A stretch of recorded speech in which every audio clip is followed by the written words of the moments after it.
From WXXI News, this is Connections. I'm Evan Dawson. Our connection this hour was made in your tax bill. Maybe you're working on doing your taxes right now. ProPublica reported that for many years, many billionaires, including Elon Musk, Jeff Bezos, and Michael Bloomberg, paid zero in taxes. In his new book, Chuck Collins writes, between 2014 and 2018, another 25 billionaires saw their combined wealth increase $401 billion and yet paid an effective income tax rate of 3.4%. During the same time period, the median U.S. household earned about $70,000 in income and paid an effective federal tax rate of 14%. End quote. Collins has a lot of hats. He's a campaigner, a researcher, a storyteller. He's based at the Institute for Policy Studies. We had him on this program a decade ago talking about one of his books called Born on Third Base. He directs the program on inequality and the common good, and his new book is called Burned by Billionaires: How Concentrated Wealth and Power Are Ruining Our Lives and Planet. And Collins writes that his problems with billionaires go far beyond income and taxes. This is not just a book about wage disparity. He writes that the billionaire class affects the everyday lives of average people in ways that maybe you don't even recognize, from climate change to political power to foreign policy and private backroom dealings. Collins writes that there should be more outrage at the billionaire class. He is in Rochester as a guest of RIT today, but first, Chuck Collins, senior scholar at the Institute for Policy Studies, co-editor of Inequality.org, and author of Burned by Billionaires. Welcome back to Connections. It's been about a decade. What you been up to? Just goofing more off. Of the, yeah, just goofing off. Great to see you. Nice Thank you for having me back. Well, welcome back to the program. Thanks for being here. Why did you write this book now? Why is Burned by Billionaires? Why does it matter now? Well, I think even since the 10 years we were together, the concentration of wealth and power has just reached sort of a hyper level. And I think it touches every corner of our lives. But my book was really trying to say, look, it really is personal. It's affecting each of us very personally, whether it's our housing or our health or how our pets are doing or obviously our voice and vote, that the concentration of wealth is kind of disrupting everything we care about. So that's why I wanted to put it out there. So I started with the passage from your book highlighting the zero tax rate that Bezos and Musk have enjoyed at times, or 3.4%. And then, as you write, as you've written over the years, that number moves, but it's always pretty small. They're pretty good at paying either zero or low numbers of taxes. Why do you think, if you are outraged about this, why is there not more collective outrage about this? Well, actually, I think there is a lot of outrage. I mean, I think, in a short time, the public understanding of how these inequalities are harming them has greatly increased. I think coming out of the pandemic, so say 4 or 5 years now, people understood, whoa, there's a group of billionaires whose wealth doubled during the pandemic. And then there's this reporting that you described showing that the wealthy have pretty much opted out, not the working wealthy who have high incomes and pay high income tax, but the top 1/10%, the billionaires and the 50 million and up group, they've actually, their effective tax rate is plummeting because they found all these ways to hide their money. So more and more people, I think, are waking up to that. I think we don't always connect the dots to like, oh, my local property taxes just went up. This is part of a 50-year shift of taxes off the federal onto states and localities, off the wealthy onto workers, off of wealth onto onto wages. You know, like it's a slow motion 40, 50-year process.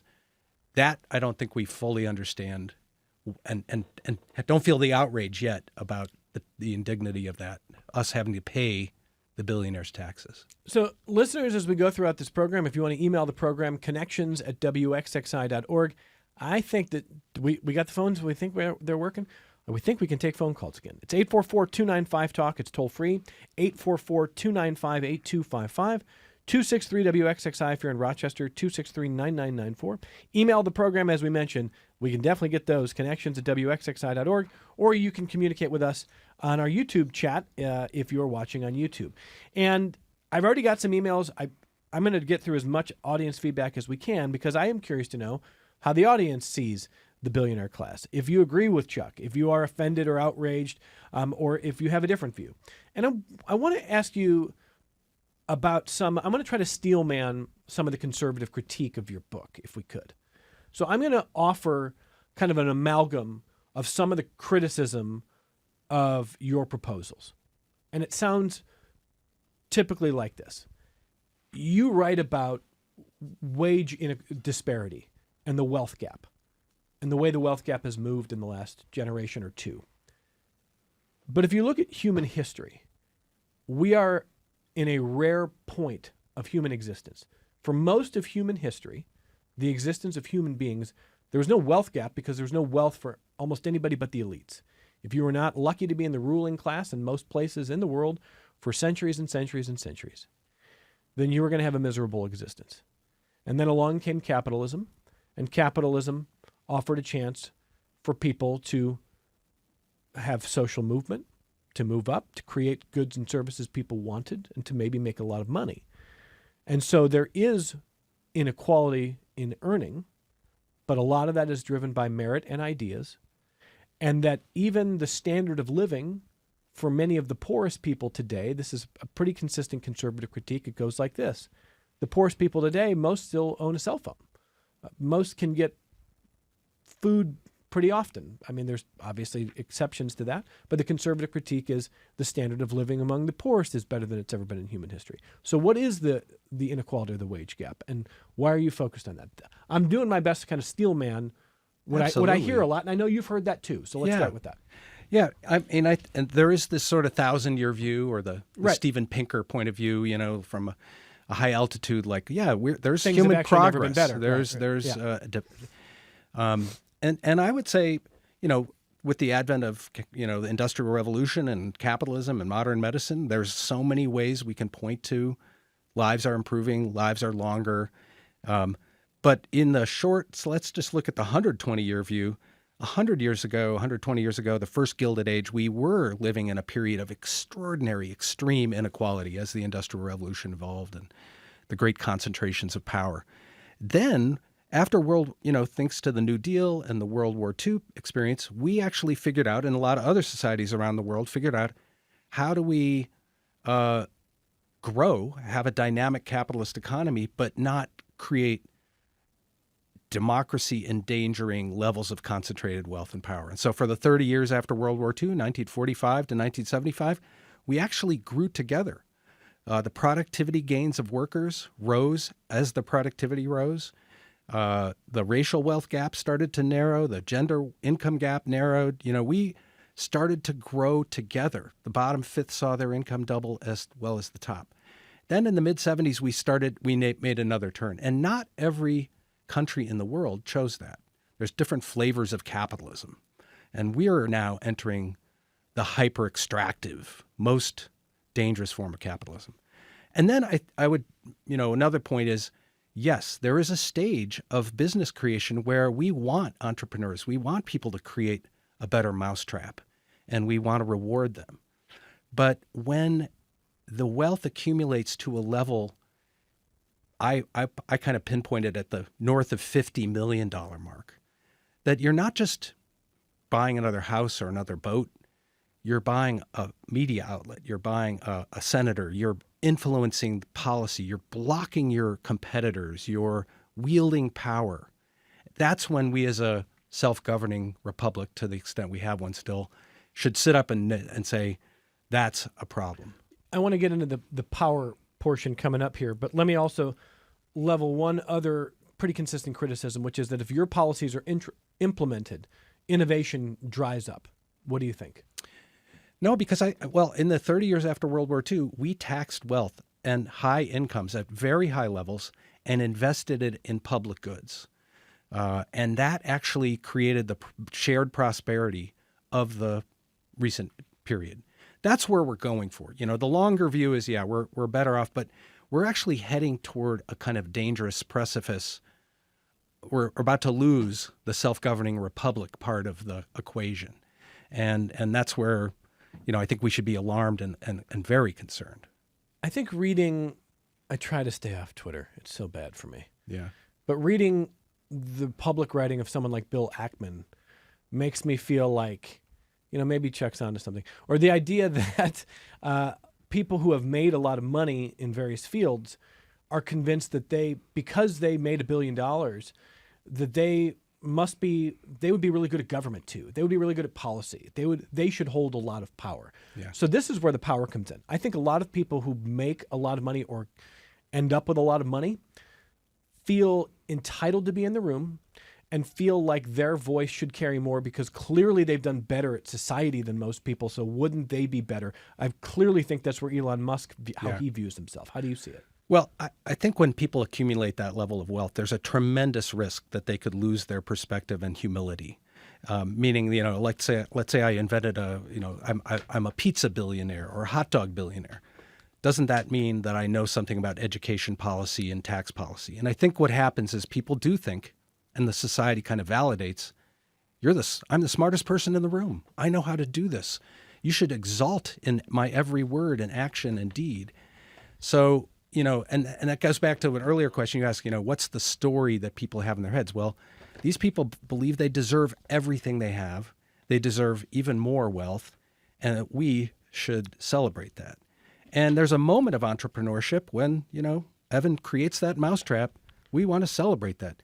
But when it reaches this level, it actually starts to extract wealth from the rest of the economy. Like we reach this hyper extractive state. When you have billions of dollars, you're now looking for ways to hoover up more wealth from the other parts of the economy. And, that's where it becomes predatory or dangerous for the rest of us, and how we need to protect ourselves from the sort of the billionaire overreach. We're going to probably always at some level see wealthy people decide they should be running for office. They usually go right to the presidency. They skip over town council and dog catcher. So Steve Forbes is a good example that I remember growing up in the 1990s. But Howard Schultz wanted to run. The CEO of Starbucks thought, what? I'm the CEO of Starbucks. Who wouldn't want my wisdom in the White House? That went nowhere. I wonder what you make of someone like J.B. Pritzker, the governor of Illinois. I think he's a billionaire, and kind of fashions himself as a progressive. Maybe he is. I don't know his politics well. I'm not an expert on his politics. But what do you make of someone like him? What I see is that there's a segment of billionaires or the ultra wealthy who believe they deserve everything they have. Most of their sentences start with the word I did this, I did that. I got up early in the morning, I worked hard, I took risks, I invented this mousetrap, yada, yada. Then there's a segment of, and I put Mr.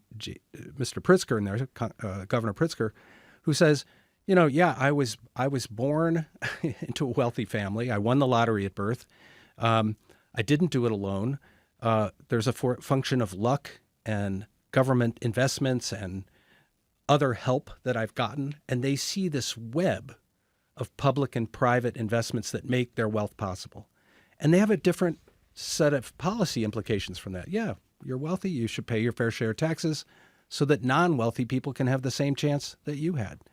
So they're kind of different narratives. And one is the I did it alone narrative, and I'm the great man theory of wealth creation. And the other is, I worked hard, but I got some help. I see the web of supports that made it possible for me to become wealthy. Then there's the idea that if you have the resources advantage, you're always going to be in an advantageous position in our system. And if you don't mind, I'm going to read a little bit from the wealth primary portion of your book, because there's a story that I had not heard before. You write, the first stage of billionaire political capture is what some legal scholars describe as the wealth primary. Long before a candidate stands before voters for election in a party primary, the field has been winnowed by wealthy donors who cast their donation votes. Candidates without support from wealthy donors are not considered serious contenders and usually don't make the cut. As a result, candidates who strongly favor taxing the rich or regulating corporate power, red flags for the billionaire donor class, have a difficult time making it past this first hurdle.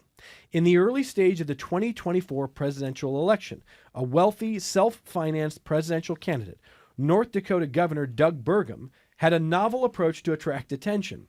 To qualify to be part of the 2024 Republican presidential debates, candidates had to demonstrate a minimum level of popularity, measured by strength in public polls and numbers of individual donors. Burgum had donated a lot of his personal money to his campaign, so he didn't have enough individual donors to qualify for the debate. Burgum's workaround was to offer $20 gas cards to any new donors who gave $1 to his campaign. In this way, Burgum bought his inclusion in the first two presidential debates of 2023. I did not know that story about how he got on the stage there. First of all, that's a really revealing story. But then he gets a cabinet post. Absolutely. It was a good investment all around. I mean, now he's overseeing our energy policy in the Department of the Interior. So, I mean, the wealth primary concept is there are lots of skilled and qualified people who never make it to our consideration. The ordinary voters never get to see them because they don't qualify. They don't raise enough money at the beginning. The good news is I think there's a new generation of candidates who are saying, well, I'm going to run and work for an economy that works for everybody, not the billionaires.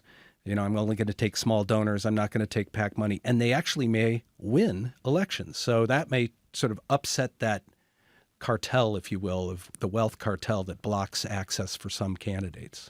I'd like to talk about, as we go throughout the hour, on the various ways that you are a critic of the billionaire class, some of the fixes you see. And but we're going to try to do it fast because we can't cover Chuck's whole book. It's called Burned by Billionaires. And so I want to talk about the power side. And then I want to talk a little bit about philanthropy, if you don't mind, there too. But on the fixes, on protecting democracy from billionaires, here's what you write. Number one, H.R. 1 for the People Act, which is what? Well, it's legislation that creates a public financing system that tries to regulate donations and creates transparency so we know, like, very quickly what money's flowing into what races. Ultimately, it's challenging because money and influence, it's like water running down a hill. It's very hard to kind of put up a barrier. The water's going to run around that barrier. So in the end, I would say if we really want to protect democracy, we have to tax these democracy-distorting concentrations of wealth. And by the way, that H.R. 1 would eliminate congressional gerrymandering. That's right. Most Americans, when you ask them this, they want that. But then when it comes to partisan politics, they see, well, Texas did this, so doesn't California have to do that? And it becomes this never-ending spiral, right? Yeah. No, I think, when the states that have offered a nonpartisan commission to do districting, overwhelmingly the public supports it. By the way, the public supports all kinds of things that don't make it onto the agenda because wealth is able to block very popular reforms. We want to have a different healthcare system. We want to have a different tax system. We want to have an economy that lifts up and creates housing opportunity for first-time homebuyers. None of those things are going to happen with the billionaires standing in the way. So I want to talk about how you would do the public financing because as you point out, number one, it's been debated a lot. It's been tried in different places. Here's what you write about that. This would update the system of matching public funds and enable more candidates to run without being dependent on wealthy donors. Instead of matching private contributions 1-to-1, it would match every dollar from a private donor up to $200 with $6 in public financing, capped at $1,200. Billionaires would still attempt to throw their weight around, but more billionaire-free candidates could stand a chance. And I think that's the goal, is to kind of, there's always going to be self-financing candidates. We don't want to restrict that, but, to kind of upend the playing field a little bit. Imagine, I give $1 for the Evan Dawson campaign and $6 goes to my candidate. And, now we're starting to compete. Now small donors are starting to make a difference. In the city of Seattle, they give you what they call a democracy voucher, a $200 certificate that you can donate to candidates. It's kind of like everybody gets a piece to give away. And I can give it all to my candidate that I want, or I can spread it around. So it's giving non-wealthy folks the same privilege that a lot of campaign donors experience. I wonder if this is sort of easily sunk as a political idea, because if I were going to campaign against this notion, especially the democracy voucher, I would say there's a lot of really, oddball political candidates who don't deserve your public tax dollars. Why should your public tax dollars support campaigns that are obviously going to lose and should never get off the ground? What would you say? I'd say my oddball friend might get 5 donors, but he's not going to get 500. That at a certain point, you do need to go out and make the case why you should be the candidate and get people to separate even from their $1. I think there's this risk and that will add to this colorful dimension in politics. And actually campaigns that have low thresholds for candidate, the New Hampshire presidency is an example. If if you look at the New Hampshire primary ballots, there's like 30 names that you've never heard of, and they're all That's true. kind of interesting. But so yeah, the worst case is some oddballs run, and we get to hear some different points of view. Okay. And lastly, do you think you can actually get donor disclosure? I mean, real donor disclosure. I mean, yes, I do. We now have the technology. We now have the means. The problem is that there's all these dark money funds. There's all this way that you can channel donations without accountability. But that's an oversight function. You have to have a Federal Election Commission that really oversees it, and you have to have just-in-time reporting. So I give that contribution, and 4 days later it shows up, and it's not after the election and that you realize some billionaire hedge fund guy just dumped a bunch of money into the race in the last 2 weeks. So I think again, it's one of those things where it's very popular. Independents, Republicans, Democrats, just-in-time reporting, donor disclosure, those are popular ideas, except among the donor class. And then when it comes to the acquisition and the wielding of power, there's a section in your book on philanthropy, which I thought was really interesting. It reminded me of Anand Giridharadas' book. And I want to just ask you briefly about that, because you're in a region here where Paychex founder Tom Golisano, a billionaire, has given a lot of money to a wide range of causes, all the way down, by the way, to SPCAs. I mean, like, he's funded rural animal shelters, and he has helped fund WXXI at times, to be clear. And we're not asking for any contributions today, but I will say small donors make up the heartbeat of what XXI does. Tom Golisano has given at times. So that's full disclosure. He's given to some universities. He's given to a range of causes. And when he does, it feels a little bit like, a lottery announcement, and there's big celebrations. And the people who've benefited from that are deeply, deeply grateful. So describe for me your critique of billionaire philanthropy in this country. Well, I think as wealth is concentrated in fewer hands, more nonprofit institutions, the great universities of Rochester and the land, are competing and trying to raise money from this growing wealthy donor class. Philanthropy has become more top-heavy. Most nonprofits have to raise more money from the most wealthy people in the society. So you have to. I think that there's a number of risks in that. One is mission drift. If you have a small number of really wealthy donors, and their preferences and interests and curiosities and restrictions on their grants will sort of derive what gets funded. The other is just to remember, this is our tax dollars at work. Philanthropy is subsidized. We as taxpayers subsidize philanthropy, and the wealthier the donor, the more we subsidize. So, for every dollar a billionaire gives to charity, we, the taxpayer, chip in 73 cents of lost tax revenue, because it's not just the income tax, it's the estate and gift tax. We're paying less. We're picking up the slack to pay for government services. So philanthropy will never be a substitute for a fair and adequate tax system. But we should understand, we're essentially subsidizing the private power of wealthy individuals to give their money. And that doesn't take away from small donor giving. And there's great examples of generous billionaires and ultra-wealthy people, giving money, making a difference. I think of like Mackenzie Scott and people like that. But let's not lose sight that this is not really the way to fund the services, the fundamental services that our communities need. It's a form of private power.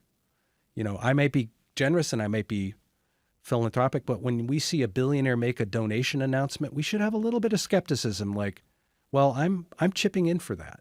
I'm matching those funds, if you will. And again, as a taxpayer. Your point about why that framework works in your mind is because most billionaires are not taxed. They find a way around all kinds of taxes. They pay 0. They pay 3% when most people pay a lot more. Yeah. Is that what Bill Gates' dad, who I used to work with, said, my son gets to opt out of paying taxes. He takes $100 billion of Microsoft wealth. He puts it into his own personal foundation. He's never going to pay taxes on that wealth. So it's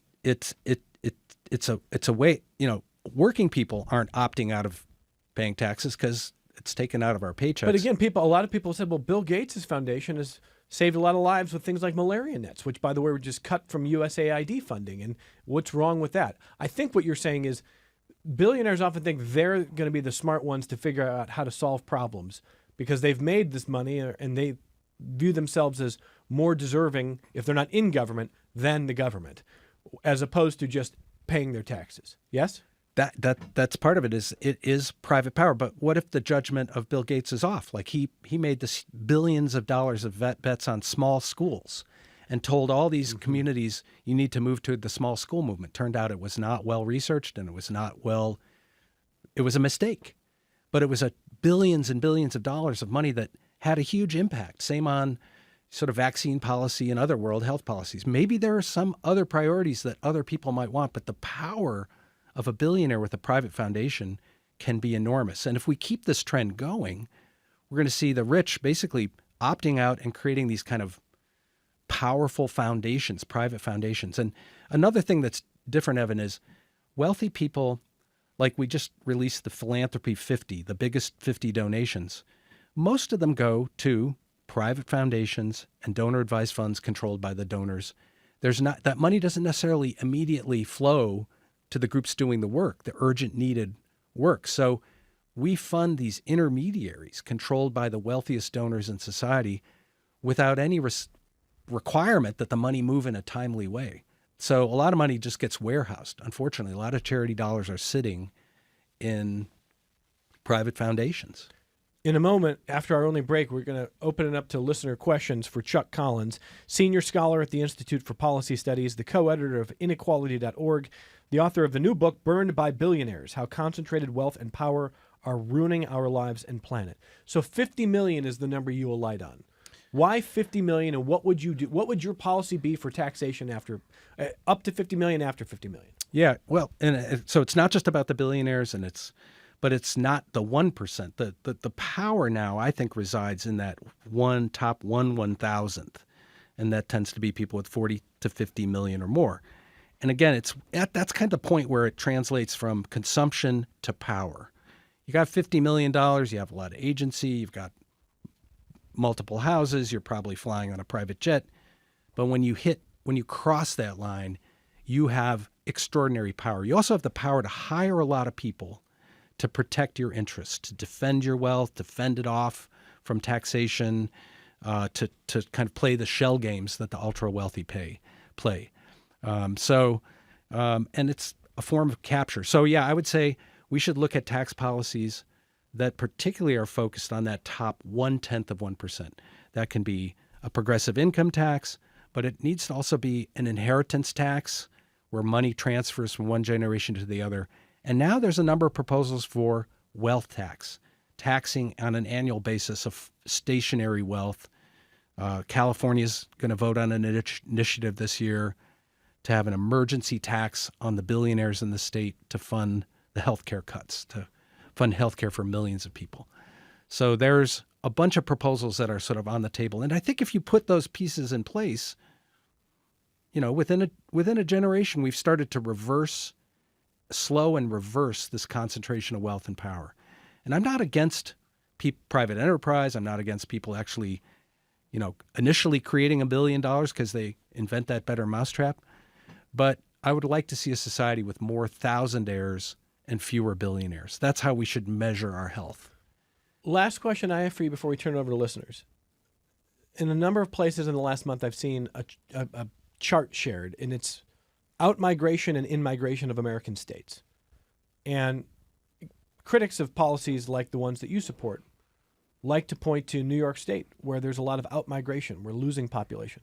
South Carolina is gaining the most population per capita, but if you look at who is gaining population, who's losing, it's not a perfect match for tax policy, but it's not that far off. And a lot of people say, look what you are doing. More taxes chase more people out of your states, and they flee to places where the taxes are lighter.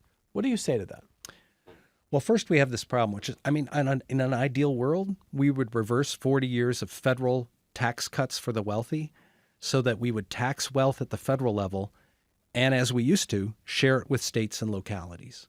I come from Vermont, so, my senior senator says things like, under the socialist presidency of Dwight Eisenhower, the richest 1% paid 92% of their income in taxes, and it was invested in infrastructure, first-time homebuyer loans, debt-free education. You just wanted to do your Bernie Sanders impression.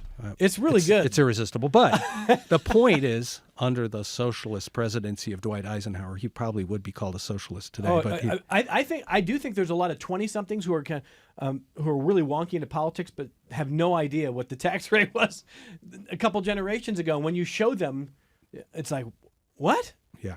It was what, 90? What? Yeah. It's kind of like when you say, remember people went to college and they didn't become indentured servants to student debt? That seems like another country, another time. It was another time. We did that, though.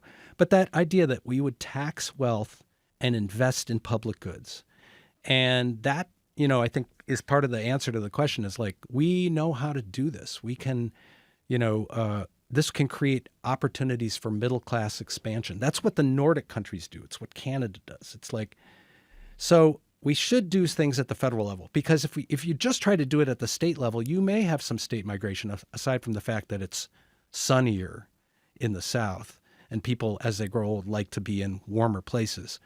People will pit states against each other in this, and they'll pit nations against each other. So you think there has to be stronger federal policy? Absolutely. The most ideal system is we tax high wealth and we tax inherited wealth at the federal level, and we share revenue with the states in the way that we used to and still do to some extent. And then, you don't have one state as an outlier, and people. Even the reality is, wealthy people are like most people. They like to be in a place, and they like to be near their friends, and they like to be in a beautiful environment, and they like public services that work. So a state like New York or the northeastern states have a lot of wealthy people because the quality of life is better. The roads are better. You get what you pay for. The education system is better. So, I think that's part of, there are billionaires who are saying, yeah, we're going to move out of California if we have a one-time 5% wealth tax. To me, that's hyperbole. Some of these guys lose 5% of their wealth in a day, the market swings. To say that a one-time wealth tax of 5% is the reason I'm going to leave the state that I love, that I have a connection to, that I live in this community. And there are a bunch of those billionaires saying, we're not going to leave. In fact, some of them are saying, people like us should pay more taxes right now. Trump just gave the richest 1% massive tax cuts. Who's your favorite billionaire? I like the late Chuck Feeney, who started the duty-free shops. He said, I'm going to give it all away while I'm alive. It's a lot of fun. Let's move the money. And he gave it to very meaningful things around the world. And he was sort of a model for giving while living. And he died a simple guy. He wasn't a billionaire anymore. So yeah, I think it's possible. Who needs $1 billion really? What, $1 billion, as Billie Eilish says, what are you going to do with this? Why are you a billionaire? What, you need more stuff?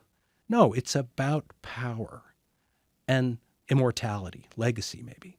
But it's really not a healthy impulse to keep accumulating at that level. Let's take this only break. We're going to come right back with your questions for Chuck Collins, his new book, Burned by Billionaires, How Concentrated Wealth and Power Are Ruining Our Lives and Planet. Support for your public radio station comes from our members and from Mary Cariola Center, supporting residents to become active members of the community, from developing life skills to gaining independence. Mary Cariola Center, transforming lives of people with disabilities. More online at marycariola.org. And Excellus Blue Cross Blue Shield, providing members with options for in-person and virtual care, creating ways to connect to care when and where it's needed. Learn more at excellusbcbs.com. This is Connections. I'm Evan Dawson. So let's get back to your emails here. And I'm going to start with Mike. Mike says, thank you to your guest. We are back to 1890 in the robber baron era, where everyone was poor but about 15 people. That's from Mike. Okay. Well, how do you see that one, Chuck? Is that hyperbole, or what do you think? No, I think the parallels are very similar. That the last time we were at this extreme level of wealth inequality was in the 1890s, 1900, the first Gilded Age. John D. Rockefeller, the first billionaire, the big trusts, the meat trust and the forestry trust and the steel trust, these huge corporations dominated our politics and pretty much captured the U.S. Senate and blocked anything popular from happening. And that led to the populist rebellion and the first income tax and the first inheritance tax and all kinds of reforms and antitrust legislation. So extreme inequality at a certain point in a healthy republic people will push back. It's not good for anybody, or we become more authoritarian. So, Louis Brandeis said at the time, you can have concentrated wealth in the hands of a few, or you can have democracy, but you can't have both.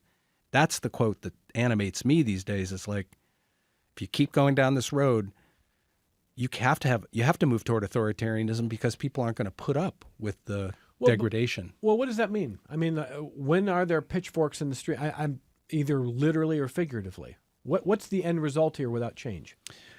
Well, I think it does. I mean, in a sense, taxing the wealthy is a humane and compromised response to the extreme inequalities that lead to sort of a French Revolution kind of situation.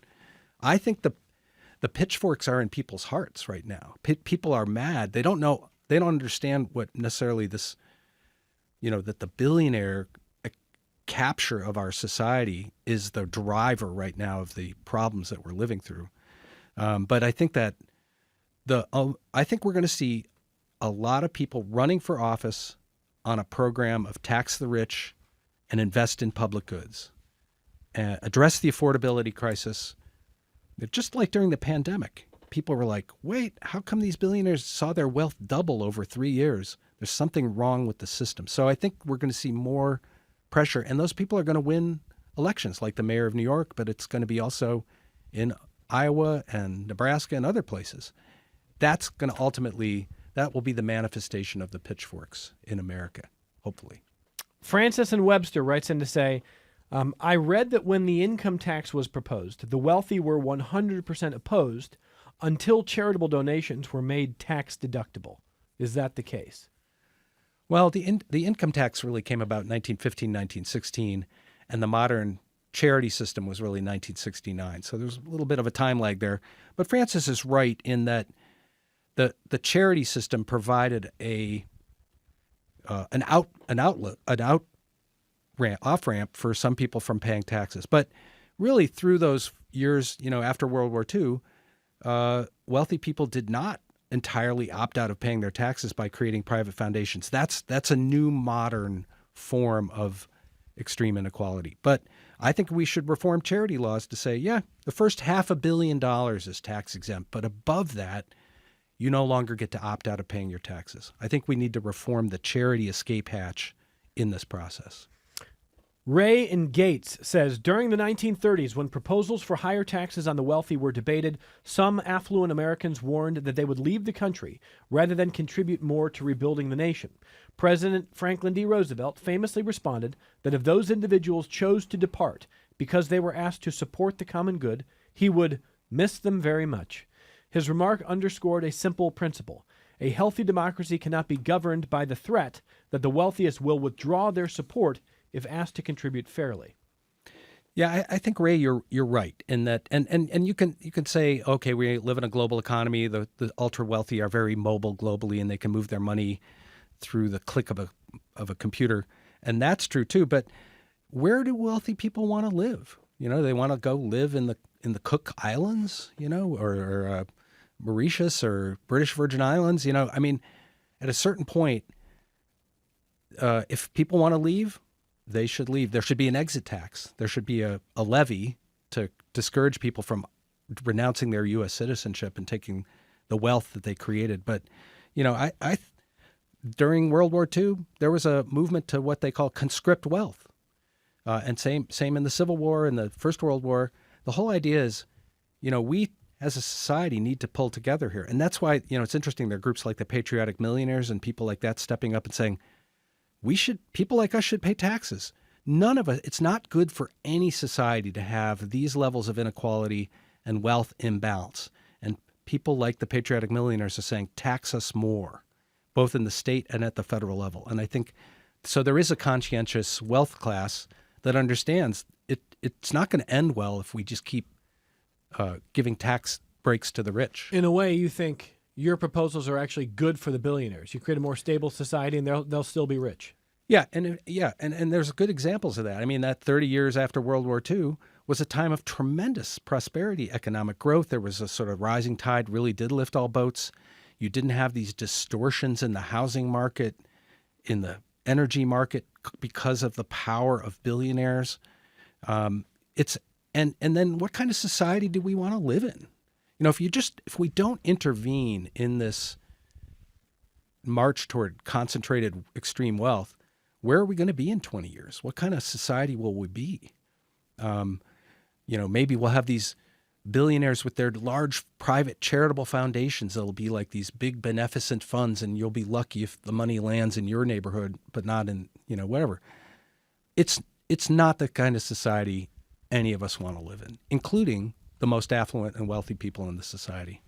All right, back to emails. This is Gary in Greece. First, he quotes Adam Smith from The Wealth of Nations.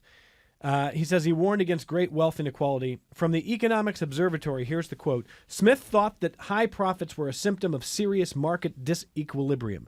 They were always highest in the countries which are going fastest to ruin. This is because the rate of profit does not, like rent and wages, rise with the prosperity and fall with the declension of the society, end quote. And then Gary goes on with this point. Gary says, there is this question. Is it the wealth itself, or is it the inequality? If every adult had a standard of living that met their needs, would it matter that there are billionaires, excluding the undue political influence that could be curbed by campaign finance laws? So if every adult had a standard of living that met their needs, would you care if there were billionaires?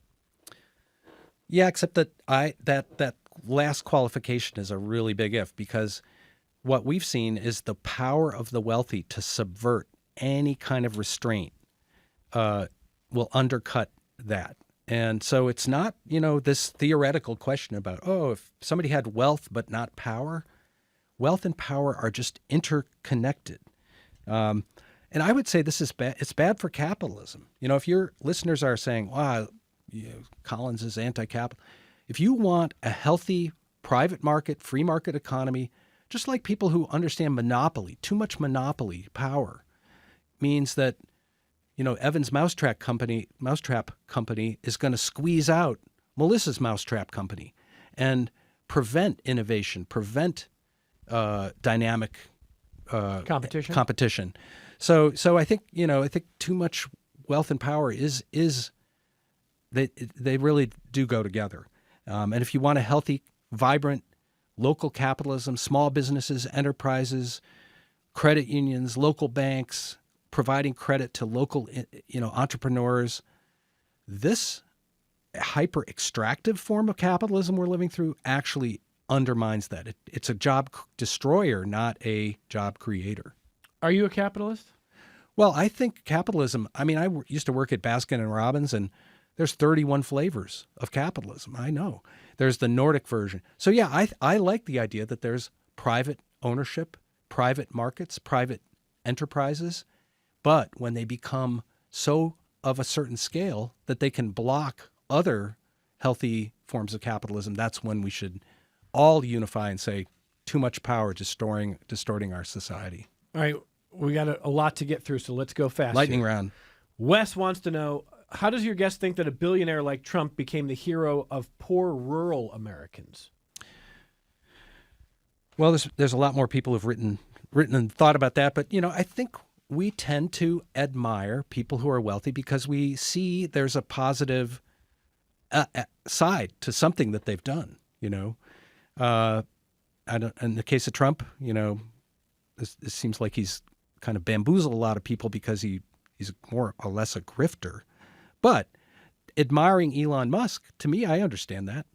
I live in a rural area with a Starlink satellite. I see the benefits of certain people's the innovative wealth creation side of what they did, and want to lift that up and celebrate that. So I think some people saw Trump and liked his chutzpah, liked that sense that he could fix things, or at least said he could fix things. So I understand the attraction sometimes. Josh and Henrietta says, not sure if this has been discussed, but there is an inherent mistrust of government, especially from conservatives. The wealthiest think they can manage their money better than the government can, and they've convinced the non-wealthy to also not trust the government. Until politicians become more trustworthy, I don't see this dynamic changing. Yeah, I mean, the one thing I would add to Josh's point is the anti-government forces have invested a lot in attacking and undermining government. Coming out of World War II, GI Bills, getting the GI Bill going for education, 1% first-time homebuyer loans, things that built the white modern middle class were very popular. People trusted government. And so, people have invested a lot to sow the seeds of discord around that. And I think we need leaders who can, show, we see this at the state and local level, of great examples of public expenditure where private money could not have solved some of the big problems that we're dealing with. Private money could not have addressed the pandemic and brought a vaccine to market in 18 months or whatever. It's like we've forgotten that if we look around at the infrastructure in New York State or anywhere, there were big, bold government investments that made, this possible. And we can do that again, and we need to do it again on a whole lot of levels. And credit to the Trump administration for Operation Warp Speed. In that Absolutely. Absolutely. So here is from Sarah, who says, we need to acknowledge that greed is an addiction. No amount of money is ever enough, and the hoarding causes great pain to everyone and is also bad for the planet. We must stop this literal madness. That's from Sarah. 2 quick points for Sarah, if you could, Chuck. Number 1, do you think greed is an addiction? We didn't even get to the section of your book on climate and the way you think billionaires do affect the actual health of the planet. So if you could just briefly touch on that. Yeah, I think there's like an excessive wealth disorder. We've kind of discussed it a little bit. It's that belief that you know better than everybody else, and then that you can never have enough. When anybody says I can never have enough, you have to there's an addiction behind that. On the environmental side, we should just notice, the billionaires and that top 110%, they are the super emitters. They're flying private jets, they're yachts, they have more houses. They are the drivers of the climate crisis, and they're using their wealth and power.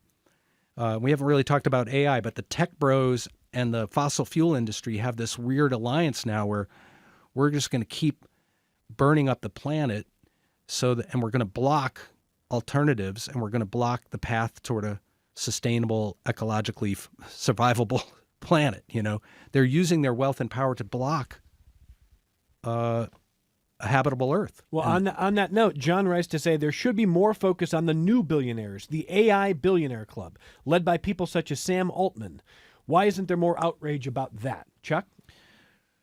Well, I think there's a huge amount of outreach, and I think there's a sort of latent public opinion here around suspicion about, nobody asked us if this is what we want. AI is not popular right now. It's not popular. It does not poll And well. There's a place-based experience, which is data centers being built, sucking up energy, sucking up water and land and resources. And we're going to see in the next year huge amounts of pushback against sort of this uncontrolled, unaccountable AI. So yeah, we should talk. And they have formed this unholy alliance with the big oil and gas and coal people to keep coal plants open so we can power data centers and charge consumers more for the energy. Should we tax AI? There's proposals now coming Absolutely. out about that. Absolutely. Even Trump in his State of the Union talked about, hey, these data centers, They we gotta should pay for tax themselves. AI Yeah. and pay for them. That was like a throwaway line, I'm sure, but it was like, No, it was was there. reflecting a real understanding, as Trump sometimes does, of public opinion. Yeah. No, Trump he understands pretty well how to figure out what is making people feel outrage. That's right. And AI companies are telling people, you can't stop us, and we might take your job. Yeah. And by the way, we might make the planet hotter. And you're going to subsidize us through your energy bill and your land use policies. Interesting. Yeah. So we'll have to see if there's momentum for an AI tax in the future. I'm going to close with this one from Charles.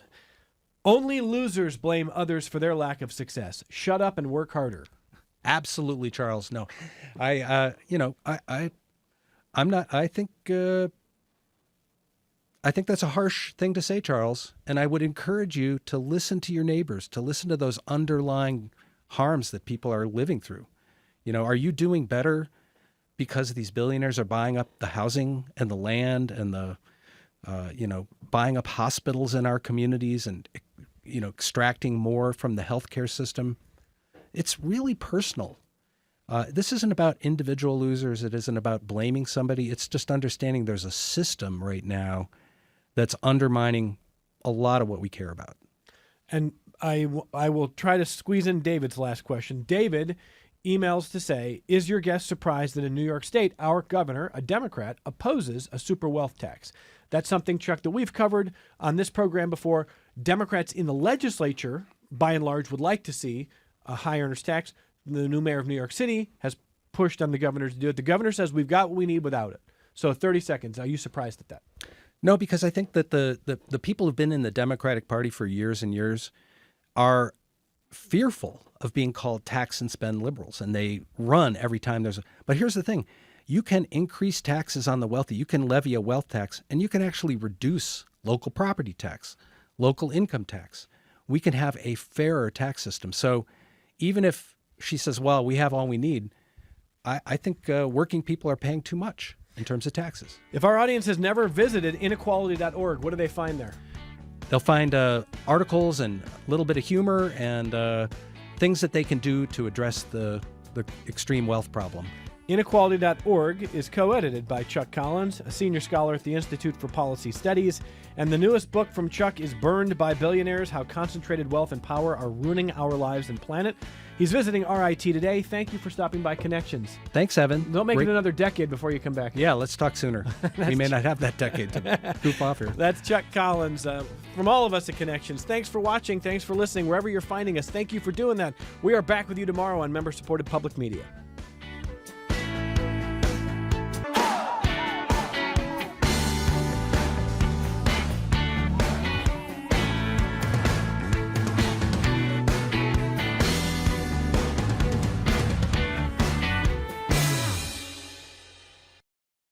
This program is a production of WXXI Public Radio.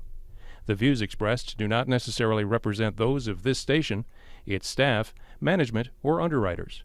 The broadcast is meant for the private use of our audience. Any rebroadcast or use in another medium without expressed written consent of WXXI is strictly prohibited. Connections with Evan Dawson is available as a podcast. Just click on the Connections link at WXXInews.org.